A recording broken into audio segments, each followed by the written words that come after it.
hoonele lähenemise jaotuks siis kaheks erinevaks nii-öelda koolkonnaks või siis lähenemiseks, et üks neist on siis see, kus meil on mingi ülesanne ja me oleme liikumas ja me satume siis ootamatult kontakti, siis see hoonele lähenemine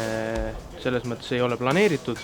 ja tuleb tegutseda nii, nagu olukord on ennast ette mänginud. Teine variant on siis see, kus me teeme seda planeeritult ja planeeritult muidugi on alati seda mugavam teha, selleks on sul aega ja siis planeeritud hoonele lähenemise võtmesõna on kindlasti see roheline koridor, et siis oma üksusest moodustatud kattegrupid võimaldavad siis sellele rünnakugrupil valida selle hoonele kõige mugavama lähenemiskoha, tavaliselt siis hoonenurk, kus on siis kõige vähem avavusi sinu poole ja sinna siis kõige turvalisem on ise rajada see avavus, kus siis alustada selle hoone nii-öelda puhastamist. Selleks nüüd siis, et planeeritult hoonele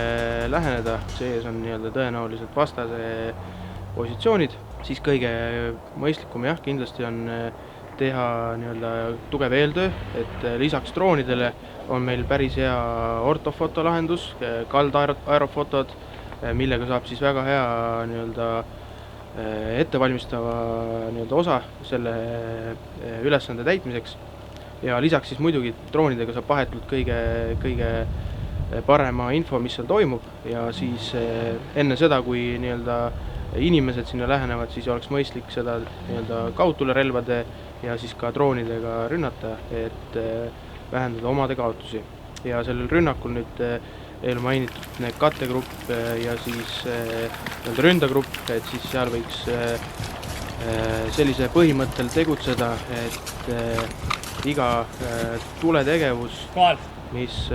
on nii-öelda ilma liikumiseta, on moona raiskamine ja iga